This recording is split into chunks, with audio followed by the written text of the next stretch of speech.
I just kicked Bright out of the room for this. I'm doing this because why not? And because I saw Blue Ghosts do it. She's like, I think she's a TikToker. And yeah, I love VHS tapes. It's my favorite thing in the world, and nothing is real. The world is falling apart. Stop taking things so seriously. So I'm making a video, which I never do. I don't expect anybody to watch this, but if you do, like, thank you. And if you're like my coworker, let's just not talk about that. Some disclaimers, because why not? This is gonna be so long. If it's long, it's gonna be in multiple parts because I have nothing better to do. Number one, I am not like a snob when it comes to VHS tapes. Like, I follow a lot of VHS community people who are very like snooty, meaning like they have all original tapes, no reissue tapes. They're very like stuck up about that. I don't really believe in that, obviously. I feel like that's kind of stupid.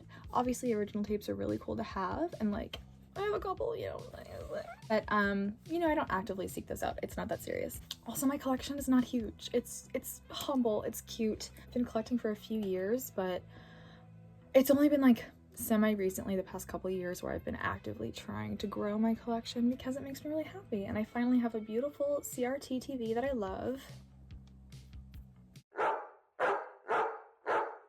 Number two, I have not seen every movie in my collection, and there's a reason. It's not like a poser thing. It's, I see a movie in the wild that's on my letterboxd watch list, and I would rather watch it on tape than on streaming. If you hear my walls in my house creaking, I'm so sorry. But yeah, I like to watch things on physical media because it makes me happy. So if I see a movie that's on my watch list, I'm gonna pick it up. There's only so much time in the world. I can't watch every movie that I want to watch yet, but I plan on it. Please understand. And number three, I'm gonna try to talk about every movie that I show, but not in full.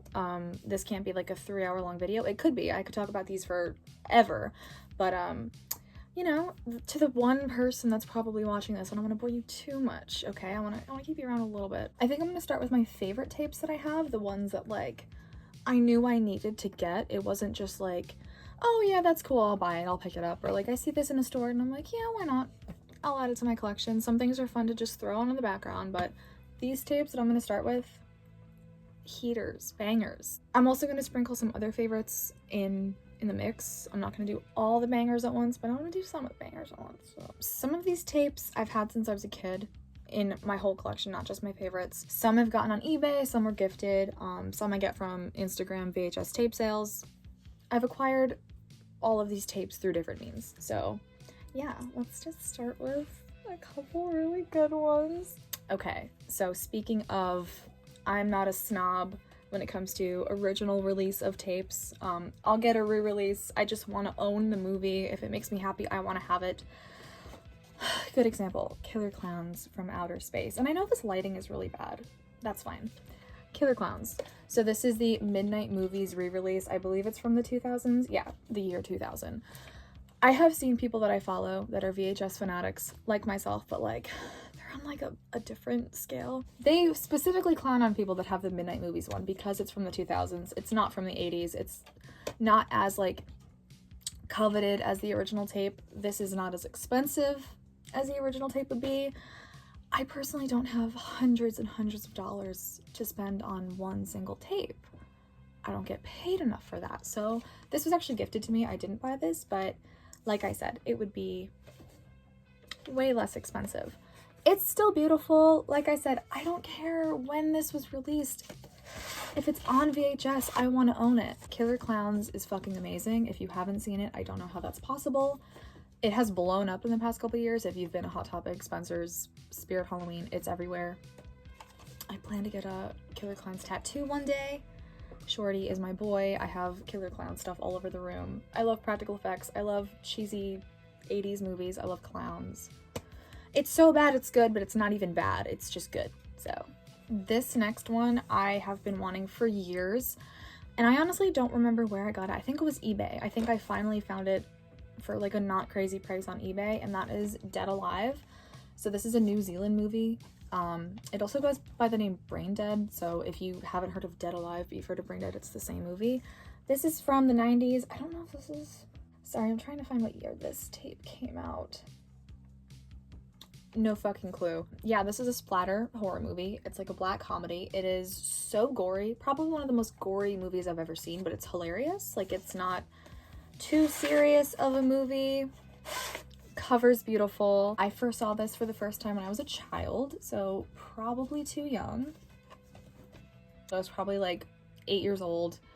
There used to be a cable TV network called Monsters HD. If you've never heard of it, oh my god, you missed out. They just showed horror movies all day. They had like different graphics to intro like what genre of horror movie that they were going to show, like monster movies, whatever. And me and my sister saw this on cable. Girl, if you grew up watching this, you're gonna be like me, you know? It's about a rabid monkey that was infected with a zombie disease who bit a woman, and you know, some crazy shit goes down. I'm so happy to own this. This next one. Oh, okay. Story behind this one. Nowhere, directed by Greg Araki. Again, lighting, horrible. Can you even see these? I sure hope so. First of all, one of my favorite covers of all time. Gorgeous design. Please, as you can see, for promotional use only, this is a screener. So, this was for like, you know, sent out to video stores. Little sample of the movie, which is cool to have. But anyway, the story behind this, I have wanted this movie on VHS for so long, and like the moment I watched it, I was like, I need to own that. And this is a VHS movie. If you know, you know. You know what I'm saying. Some movies, it just makes sense to have it on this format. Greg Araki is one of my favorite directors. Anyway, back to the story. I'm getting so there's a period of time where every single day I would go on eBay and type in Nowhere VHS Greg Araki. Search all day, every single day, multiple times a day. Refresh. Could not find it. You know, I saw some for $1,000, $500, $800, $300, and then people would buy them. Look, if you have that kind of money, like, good for you. I wish I did too. It wasn't until one fateful day where I refreshed and I found not only the tape, but over there I have the soundtrack CD, both in pristine condition, for under $100. Now, if I were to search it today and see that it's available everywhere for really cheap, I'd probably, you know, off myself, but I got it.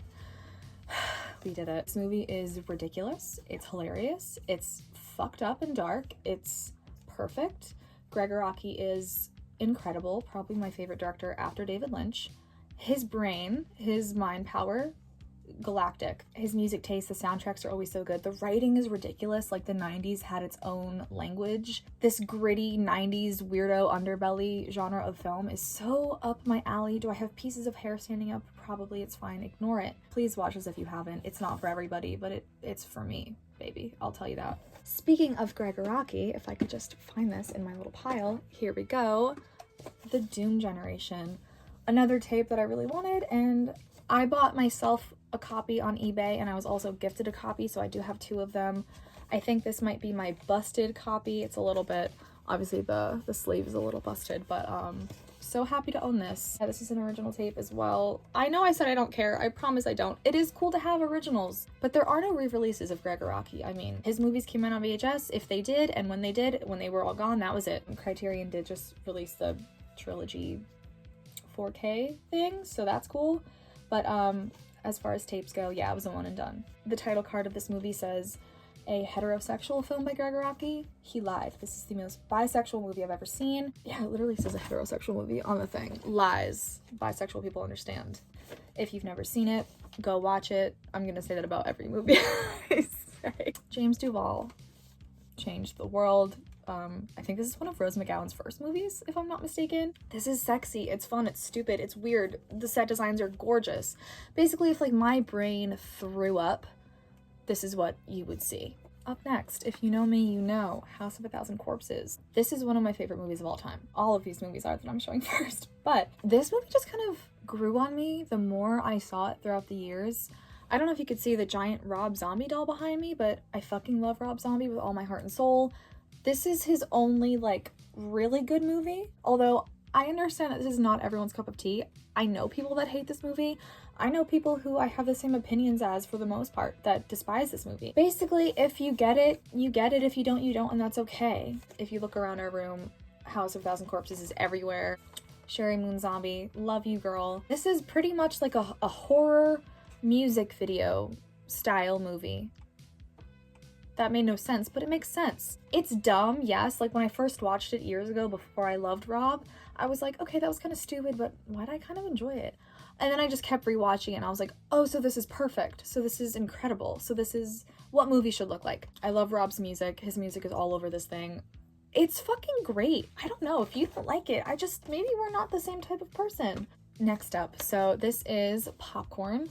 I am so happy to have this. So I watched this for the first time not too long ago. It was on my watch list forever. First of all, probably, if I had to say, this is my favorite horror movie poster of all time. My lighting is ass, but it's fucking beautiful. It's a horror movie about horror movies. It takes place primarily in an old theater with a all-night horror movie marathon that features actual live gimmicks like in the 50s. It's weird, but it's fun, and it's kind of one of those underrated films. I feel like VHS collectors are all over this movie, but the general public maybe not so much.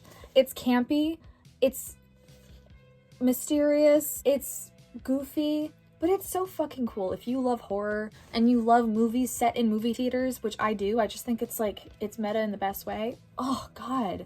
And isn't she so pretty? Videodrome. God, what can I say about Videodrome? I'm also really bad at explaining movies that I like, so that's why I'm trying to like fly through these, because if I explain all of these movies, it's gonna be a fucking situation. So, Videodrome. David Cronybone. Love him. Girl. This is... this is so ahead of its time. James Woods being in it, not so great. You know what I'm saying? That didn't age that well, but Debbie Harry. Love you. Practical effects. Practical effects, my favorite thing in the world. I mean, I can't even tell you. Rick Baker was all on this, okay? I can't explain the plot of this movie, and I'm not gonna try. Basically, it's dirty, it's gritty, it's sexy, it's creepy, it's fucking great. Am I cursing too much? Doesn't really matter. What can I say about this shit, man? I don't know. Videodrome. Happy to own it. One of my favorite movies of all time. So good. Give it a go. Just to get this out of the way, if you don't know, which you maybe don't, although the only person that's probably gonna watch this is like, you know, Nick, which, you know, hey, you know, Scream is my favorite horror movie of all time. I have a little Ghostface flash tattoo. Look around the room. It's everywhere. Scream. This is my childhood copy. So this is the copy that I watched as a little gal. So prized possession because it's been with me for so long. And of course I had to eventually pick, that's 3, let's go in order. Scream 2 and Scream 3. Obviously Scream 4 came a little bit later, so it's not on VHS, but I needed to get my girls. I'm trying to pick them up all at once. It's not really going that well for me. I still meet people to this day that have not seen Scream, which is okay. Some people don't like horror, which... Really? But that's fine. It's just so shocking to me. Scream is so huge. It changed horror. It reinvented the genre. Talk about horror movies about horror movies. That's the blueprint. I mean, let's be honest. Moving away from horror just for 1 second. Josie and the Pussycats. Let's talk about this. I think I watched this for the first time at my old job. I was at work. I threw it on the laptop. It was a slow day, so I kind of got to sit down and watch it. These hairs just won't quit, man. This movie is so fun. It's so silly. It's so cute. It's just so goofy. I don't know. It's like, it's not something I would usually watch, but I do love like campy 90s, early 2000s movies. Sometimes you have to offset the horrible, tragic, depraved stuff that you watch. And you gotta pop something like this on. If you haven't seen this, go watch it. It's just a happy, fun time. And the music is really cute. Speaking of like depraved, I mean, this isn't really depraved, but Eyes Wide Shut. I fucking adore this movie. The first time I saw it, brain explosion. Me and Nick watched this for the first time over video chat, like on our laptops during COVID. So we were in 2 separate places, watched it together at the same time. Middle of the night. This scared me more than The Shining. I know that sounds weird if you've seen this and you're like, it's not scary. It's not, but it's so mysterious and tense. If you've never seen it before and you're seeing it for the first time, you're truly like, what the fuck is happening? I have rewatched this many, many times. Don't know why I'm taking it out. Let's put her clothes back on. So good. It's about a woman who tells her husband she had thoughts of having an affair. Didn't actually do it, but she had a fantasy about another man, and it made him spiral so hard. He goes on a horrible walk around New York and stumbles upon some things he perhaps should not have. Stanley Kubrick's last movie. His best movie. Argue with the Wall. It's so good. Show this to your grandma, watch it with your dad. Family movie for the ages. Now, let's get into something that changed the trajectory. trajectory of my life. That would be Before Sunrise. Girl, it's also gonna be Before Sunset. Okay, I've got both. Obviously, don't have the full trilogy because Before Midnight came out in like 2015? 2013? I don't know. Before Sunrise, another COVID watch, so I watched it by myself at the loneliest time in my life on my laptop, middle of the night. The credits rolled, I stared at the wall for a good 30 minutes, just processing. Julie Delpy and Ethan Hawke, some of the best on-screen chemistry I've ever seen. I don't do romance movies, just not that into it. It's okay if it's your cup of tea, but it's not really my cup of tea. But this, the most romantic movie I've ever seen. It's so natural and authentic. It feels real. It feels like you're watching this actual like romance play out in front of you. And then you have the sequel, okay? Second in a trilogy. Somehow even more romantic. They reconnect years later, and it is life-changing. If you've seen it, you know. Baby, you're gonna miss that plane. And no, I should have led with this, honestly, especially because of recent events, but I needed a minute to process. David Lynch is my favorite artist of all time, my favorite director, my favorite creator, one of my favorite people that I've never met. That sounds very parasocial, but he is probably the artist that I am most inspired by, that kind of unlocked sections of my brain I did not even access myself. Twin Peaks is my life. The movies I'm going to talk about right now are my life. I am thoroughly obsessed with David Lynch, so I had to get Mulholland Drive, my favorite David Lynch movie. Yeah, the sticker's not that cute, but it's fine because the movie works and it's fine. I've shown this to so many people, not all that got it, and I don't mean like got it, but I mean like got it. That movie is perfect to me, flawless, never been done before, gorgeous. Also have Blue Velvet. I have only seen Blue Velvet once. It's been a while now, but I fucking loved it, obviously. What more to say? I do plan to get all of David Lynch's filmography on VHS as much as I can.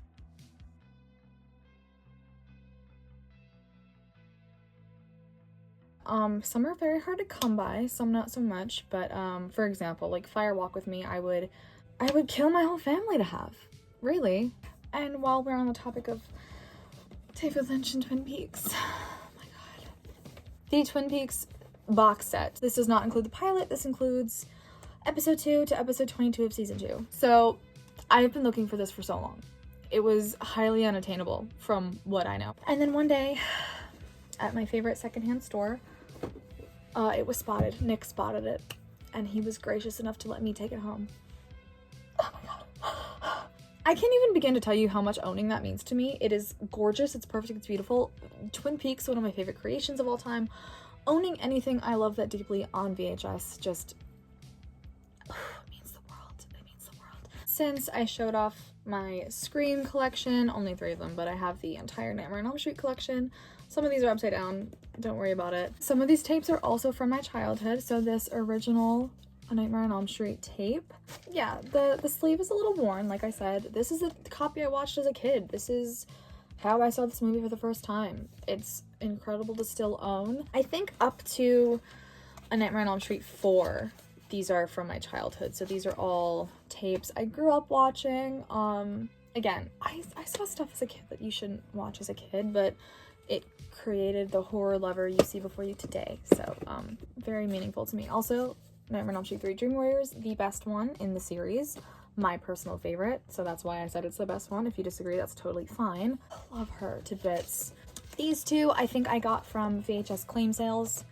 I've seen all of these, but these are the two. Well, this one is more fresh in my head than this one. This one is not fresh in my head whatsoever. I think this is some wacky ass shit not everyone likes. Happy to own it though. And then I also think that this New Nightmare copies from my childhood, and I think my brother owns it. I think I stole it from him, but it's mine now, so it doesn't really matter. This was meta before Scream was meta. This came before Scream. This was 94, Scream was 96. This did it first. Wes Craven, you're a fucking genius, R.I.P. Incredible design of the demon that is Freddy, but not Freddy. So good. I'm gonna try not to do all of my horror tapes at once. Obviously my horror tapes are my favorite tapes, but I'm gonna try to like put some random ones in there too to keep you on your toes. Some are a little boring to you, maybe, but it's fine. Next, this one's a little bit random. This one's a little bit, I don't mean like random, like, but random in the sense that not many people talk about this movie. I've actually seen nobody talk about this movie. that I know personally, and that is Foxfire. So I saw this also pretty recently, and I immediately, after the credits rolled, went to eBay, made this purchase. This is like, I think this is a 90s movie? Well, it sure does say 1996 right there, my fucking dumb ass. Young lesbian, Angelina Jolie, girl group. There's a scene where they're giving each other stick and pokes while Mazzy Star plays in the background. This changed my brain chemistry. This is one of those things where you're like, I need a girl group. Also looking to buy the soundtrack if I can find it on CD. I don't really know how to introduce this one. This is Coneheads. This is another movie that I saw as a kid. Me and my sister watched it a lot, I guess, for some reason. Saw it on TV one day and we're like, yeah, Coneheads. Like, we're gonna keep putting this in rotation. It's dumb. It's stupid. What do I say about this? They're aliens. They have cone heads. You know, it's one of those movies that's just, that's called Coneheads, and it exists, and reminds me of my childhood. So horror and Coneheads, that's who I was. This is one of those things that you have because you could just throw it on the background, get some giggles. Honestly, the real thing is, why not own it? That's the answer. I lied. Back to horror real quick. We've got, so far, the only Hellraiser movies I have. I did just get another. She's not here yet, but we have the original Hellraiser. This is like the special edition, so it's 2 tapes. Beautiful. Beautiful. Beautiful. Look at my girl. She's gorgeous. Hellraiser is one of my favorite horror movies. One of the worst horror franchises in terms of consistent quality, but still the potential's there, which is what hurts so bad. But first one, love. Second one, love. Have some problems with the end. And then we have Hellraiser 3, which is, these are the only 3 I have so far. I did just order Hellraiser 4 Bloodline on a VHS claim sale literally like 2 nights ago. Hellraiser 3 is a weird one. It's like good in some parts, kind of horrible in other parts, but it is a lot of fun. There's a lot to enjoy about it. This tape was gifted, and it is also kind of bunk. The tape doesn't work that well. I don't know if it's just really used. I do want another copy because this one does not play as beautifully as I want it to, but I still love having it. We still use it. I feel like Bloodline is where I'm gonna stop in terms of purchasing Hellraiser movies. I mean, I do want all of them just to have. I do want to round out all of my horror franchise tapes, but they're just so fucking bad. And I haven't even seen all of them. I've seen up to 5 or 6. After 3, straight up, they're just not Hellraiser movies. It's random studio scripts that they had to keep the rights to the Hellraiser name, so they had to just keep pumping out movies, and they took random scripts that had nothing to do with Hellraiser and tossed in Pinhead, and they're fucking awful. They suck torture, and they're really bad. Reminder that I'm picking up real random tapes right now, just to spice it up. The Day Trippers. This has Parker Posey, and that's all I can really say. It's about a woman who suspects her husband is cheating on her, so they kind of go on a road trip to find him and confront him, and, you know, it just turns out he's gay. Spoiler. Sorry. I mean, it's not one I'd, like, recommend in the sense, like, go see it, man, it's fucking sick, and you're probably thinking, why do you own it then? Because I've seen it, and because I would throw it on in the background, and because Parker Posey. This is a weird one also. The Asphyx.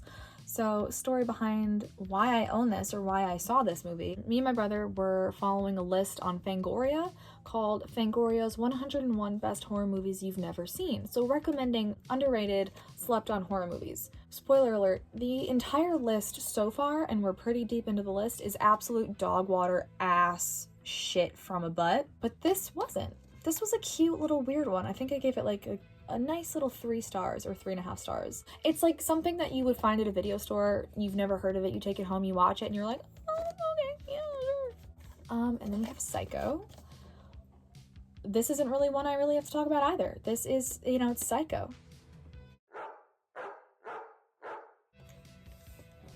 We're gonna do another small random movie stack and then go back to horror real quick because I miss her. Repo Man. I actually had this on the TV today. What a weird fucking movie. Me and Brett watched this for the first time, I think it was like a year ago. So weird. If you tried to get me, if you had a gun to my head, if you waterboarded me, try to get information out of me as to what this movie is about, I couldn't tell you. And that's not just because I have no way with words. It's because it's that strange. There's a group of repo men who repossess cars. It deals with an alien conspiracy. Harry Dean Stanton is in it, which is always a good thing. Love him. The entire time you watch it, you're like, wait, what? What's happening? And then it ends and you're like, wait, what was that? But I fuck with it. Like, I didn't walk away from this movie with like, oh, I don't know what just happened, that sucked. I walked away with, I don't know what just happened, I loved it. The Muppet movie. Girl, now we're getting exciting. I love the Muppets. I feel like I'm one of them. Kindred spirits, if you will. Gonzo is probably closer to me than God. Don't believe in God, but if I did, it would be Gonzo. This is happiness in a movie. This is joy. This is bliss. This is forgetting all of your woes and succumbing to the happy side of life. I mean, if you're sad, the Muppets are there for you. And if you don't like the Muppets, then you're not a friend of mine. 200 cigarettes. Now, I bought this a while back because it was on my watch list. I watched it for the first time on this tape, and listen, I kind of love it. I'm not gonna lie. The reason why I'm acting a little bit strange is because it has probably the most problematic cast of all time. The most random combination of people put into one movie. And it kind of makes it great, but it's also like Courtney Love and Casey Affleck in this movie. Confusing, but it also has Christina Ricci and Paul Rudd and Kate Hudson, so that's fun. This is also a screener tape. This basically is, I think it takes place in what, the 80s? It takes place in a time that it was not filmed in. It's a couple of people on New Year's Eve. Their stories kind of intertwine. It's not amazing, but it's not bad, and it's a rewatchable movie. Just look at all these random fucking people. Whose idea was this? I have no idea. I didn't even know this existed until I found it one day on Letterboxd, and I was like, okay, so this was AI generated. This doesn't exist. Not that interesting. It's a good movie, but it's Back to the Future. What do I need to say about this? I don't have the trilogy. I just have this one, but you know. You know, it's there. Back to the Future. We've all seen it. So back to horror. Texas Chainsaw Massacre 2. I do not have the original one. I want the original one. Don't get me wrong. You see how I'm still trying to put down these hairs? I'm not gonna go fix it. I don't have the original. I want the original. It's weirdly hard to find. Really happy to have this. I started to really love this movie. The first time I saw it, I was a little disappointed. Let me get into it. I understand that the whole conceit of this movie is that it is the polar opposite of its predecessor. This is a sequel to a movie that is one of the most grim and gritty movies that's been made, and this is just cornball goofiness. This is a black comedy pretty much, which is like a really big move to do, to make a sequel to one of your most groundbreakingly like grindhouse horrific movies of all time, and then just make this silly little guy. Couldn't have seen it coming, but I thought it would be different. Here's what I mean. Leatherface in this movie is no longer like this menacing figure, although technically he's not really a menacing figure because he has the mind of an 8-year-old. In this movie, he's so horny, and I think maybe that's why I was thrown off guard. He's horny in this movie. He wants to get his dick wet, which I wasn't prepared for. Bill Moseley's in this, which is incredible. Chop Top is an icon for the ages. So I watched it and I was like, interesting. We'll come back later. Watched it again with Brett. Seeing it with someone made it so much better. It made it so much more enjoyable. I fucking love this movie now. It's so much fun. It's ridiculous. It's ridiculous. I do want to watch all of the classic horror franchises in full, but that is probably one I won't do because they're not connected. The story reboots itself every couple movies. The timeline, the lore it's non-existent, so I feel like it would be a waste of time. But speaking of horror franchises, classic Friday the 13th. This is an oldie tape, as you can see.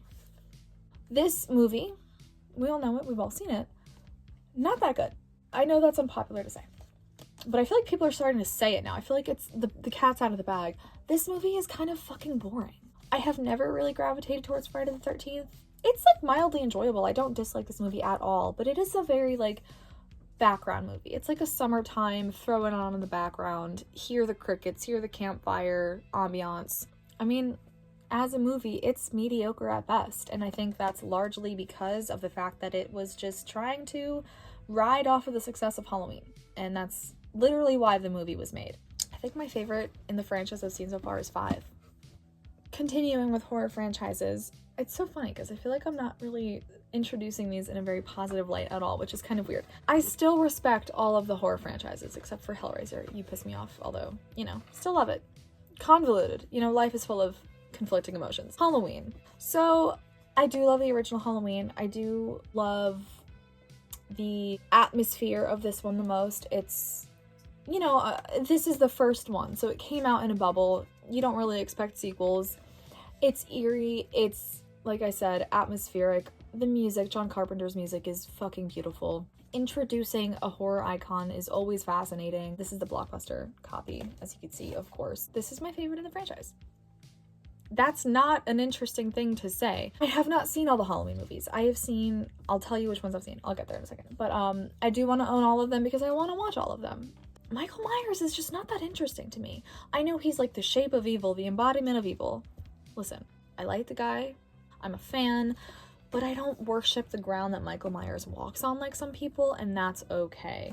I've got Halloween 2. Yes, the price tag is still on here. I got these pretty recently, and I haven't taken them off yet. It's okay. It's okay. It's just okay. It is okay. It's fine. Not bad, but not amazing. Halloween 3, Season of the Witch. Now, I was most excited to see this movie when I first saw it because I'm aware that Michael Myers is not a part of this movie. It was an attempted anthology approach. First of all, obsessed with the artwork. The whole shamrock mask, silver shamrock mask situation, adore, love, beautiful. I could stare at these all day. I want to own them. However, the movie, I don't give a shit that Michael Myers is not in it. But the movie is a disappointment. It is mostly a weird romance between an older man and a younger woman who is grieving the death of her father. I know that's a weird way to summarize this movie, but like the concept, I love.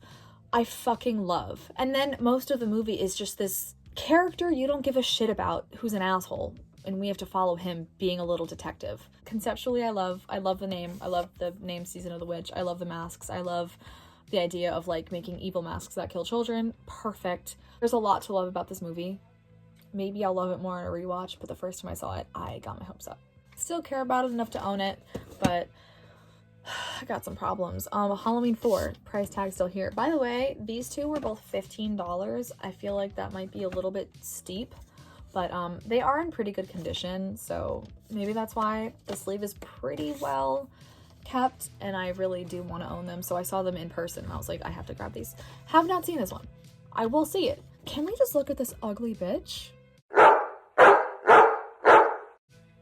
Can we? I feel like that's another reason why I'm not that excited to watch the whole franchise, because the consistency of Michael Myers' mask and his look is so poorly handled, and they botched it so bad. I'm like, how could you possibly do a thing like that? Girl, this one you see right here, not a part of it. No, we have Miss Eyebrows. Don't have high hopes, but that's fine. Aside from the original, this one is a banger. This one is a fucking banger, and let me tell you why. It's a 90s Scream-esque version of Halloween, so how could it be bad? It is a Scream movie with Michael Myers. It's fun. It's really enjoyable, and if you consider the ending as what actually happens, it's fucking great. I have no interest in seeing the movie that comes after this. I know how it continues this one, and God, what a botch job. I'm gonna see it. Like I said, I'm committed to watching the whole franchise, but like, what the fuck? This one is so good, and then I just hear it gets real bad. So good. The Exorcist. Also don't know what to say about this that hasn't been said before. It is incredible. I just love movies that came out at a time where people weren't really expecting some shit like this, where everyone was scared of the devil and something like this was blasphemous and terrifying. Obviously this is based on the book, but love me some devil shit. Okay, we've got another random stack. Beetlejuice. This is another one. I love this movie with all my heart and soul. I feel like most of the world does. It's kind of a perfect movie. 5 stars. Every movie should be like this, and that's what I have to add. I Know What You Did Last Summer, and I Still Know What You Did Last Summer. Now, I have not seen I Still Know What You Did Last Summer, but I'm gonna get around to it. I mean, I bought it because I saw it and I was like, yeah, I'll get around to that. But I do love the original, and let me tell you why. Sarah Michelle Gellar. Is it Ryan Phillippe or Ryan Philippe? I think it's Phillippe. Chef's Kiss. This is so 90s in the best way. It opens up with Summer Breeze by Typo Negative, the cover. What more can you ask for? Buffy era Sarah Michelle Gellar, so clearly she's perfect. I don't know about this one. I really don't. Maybe it'll surprise me, but I fucking doubt it. And we have Labyrinth. Speaking of the Muppets, Jim Henson, David Bowie. And there's your recommendation. Muppets and David Bowie. Like, fucking mystical beautifulness. I don't really like fantasy movies, but this is a fantasy movie that is for me because it's just so cute and it's so fun, and you have little goblins and little creatures, and I love the music. Yeah, it's just very whimsical and it's beautiful. Labyrinth. Don't get me started. Thelma and Louise. 5 stars. Love this movie so fucking much. Women are so powerful. This bond between these two characters is impeccable, and it means a lot to me. Basically, this is a phenomenal experience. Please go watch it if you haven't already. Now we have Bring It On. What did I say? I love 90s movies. I love this era of 90s movies. We have Eliza Dushku from Buffy. I think I'm saying her last name wrong. I'm so sorry, Queen. 2 Buffy characters in this movie, actually. I love when it has the little video store sticker on it, too. That always makes me really happy, so putting it on. Yeah, this is a really random stack. This one is going to be a little perplexing. Groovy Ghoulies. I saw this at the store, and I said, need it. Please, put it in the cart. It's just a little cartoon with, like, little monster people, and they're singing songs, and, you know, I've watched it. Yeah, you know, Frankenstein, Dracula, the Wolfman, they're dancing, they're playing songs. Not very good songs, I'm not gonna lie. There are people that maybe, like, grew up watching this or, like, knowing what the fuck this is, but, you know, if I see something called Groovy Ghoulies, my credit card's coming out. It's a debit card, not a credit card, but it's coming out. Prom Night, Jamie Lee Curtis. This movie is okay. It's, like, it's one I've half watched a lot, so technically I haven't really seen it, you know, given my full attention to it, but I want to, like, maybe do that one day. It's just a classic horror movie that I wanted to own. Did it sound like I just said horror movie? I don't know about that, but, you know, if it was, that'd be fine too. Idle Hands. A lot to say about this one. I really, really wanted to love this, and I know you're probably thinking, why do you own these tapes that you don't love? Well, because why not? I still have some sort of appreciation for them, you know what I mean? This movie is perfect if you are a 13-year-old stoner boy. If you still love it and you're not, you don't fit that description, that's totally fine, but I just thought I would love it so much more than I did. 90s era Seth Green is in this movie, Devon Sawa was in this movie. All of the, you know, the ingredients are all there. It takes place during Halloween. It's fun. It's silly. Like I said, ingredients are all there, but the, you know, the recipe's not working out. Jessica Alba is in this movie, and she is the pinnacle damsel in distress. She is done so dirty in this movie. It's painful. I mean, her only role in this movie is to be like this pretty girl next door that the main character loves, and she's just like kind of a sexy, cute girl, and that's all that matters. And then, you know, at the end of the movie, he gets the girl. I feel bad for her in this movie. I do. And I don't want to sound obnoxious by pointing that out, but, like, I've seen other people say it. It's just really unfortunate that the only, like, purpose of her is to be a body for the main character to want. It is fun, and it is silly, and it is mildly enjoyable, but I feel like it's just a little too stupid, but not in the best way. Now we have Nightbreed. This is such an interesting movie. So obviously directed by Clive Barker. Watched it because of Clive Barker having directed this, because he did Hellraiser, of course, created the novella Hellbound Heart, and he did the movie. And also David Cronenberg stars in this movie. Are you fucking kidding me? It's mystical. What I do love about it is the main killer. His design is awesome. He's sinister. He's weird. Super creepy. There is a lot to like about this movie. I would recommend it. Near Dark. This is a vampire movie directed by a woman, Catherine Bigelow. This is underrated. I don't hear too many people talk about it. And when I think of vampire movies, this is the first one for some reason to pop into my head because I feel like it's so underappreciated. Bill Paxton is in this movie and he's sick as shit. He's so cool. I don't know what to say. It's been a while since I've seen it, but I know that it's really good. Fright Night, another fun vampire movie. Love the practical effects. It's a good old time. The Crow. This is also a copy I've had in my house for many, many years. I think it was my brother's. Another one I stole. Sorry, not sorry.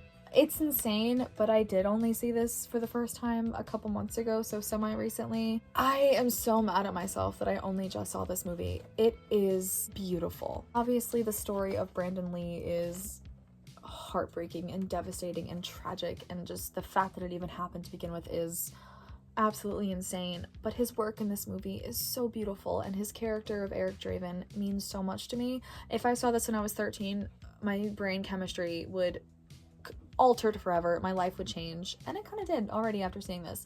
It's gothic, it's sexy, it's devastating, it's romantic, it's everything I wanted it to be. I love the music. I can't even tell you how many times I have listened to the Crow soundtrack on CD in my car. So perfect for me. It's a little bit messy because it had to be. It's hard to film a movie or finish a movie when you tragically lost your main actor who's playing the main character.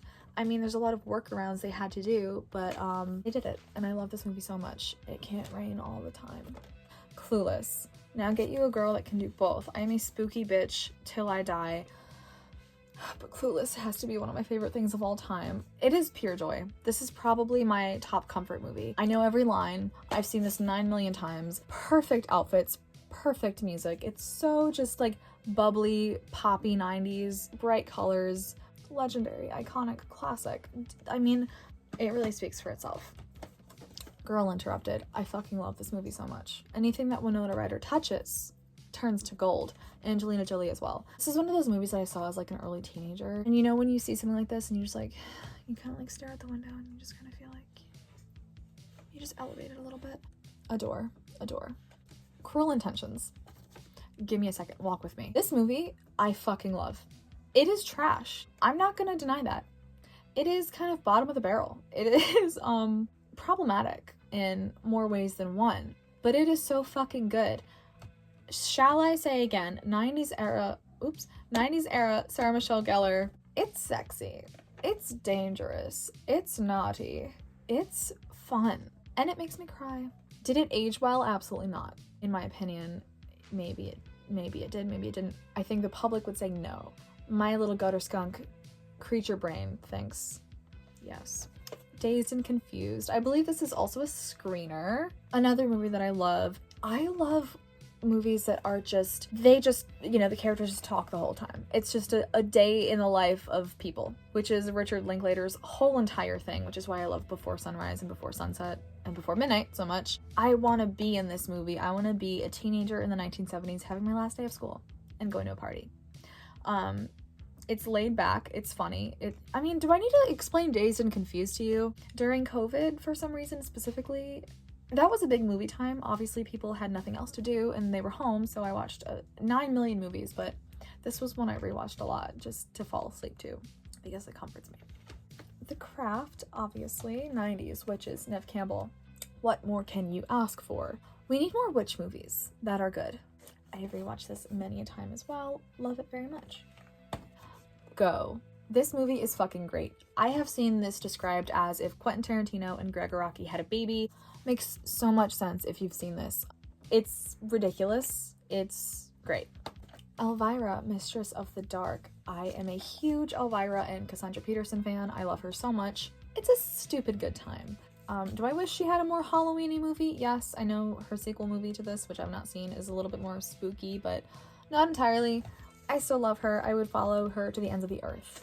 I think that I'm gonna stop here for now. I'm gonna do a part 2 at some point, but these are just some random tapes that I picked up around me and talked about. I didn't get to show everything, but I will eventually. Maybe I'll do a couple parts, but this was a part 1. So I have quite a bit more, not like a crazy huge collection, but I don't want to put it all in one video because I feel like that would be too much. So I might do multiple parts. Yeah, thanks for watching this if you did. I don't know if you did, but if you did, thanks. That's really nice. I like to talk to myself about stuff, so this is fun. Physical media rules the world. Long live physical media.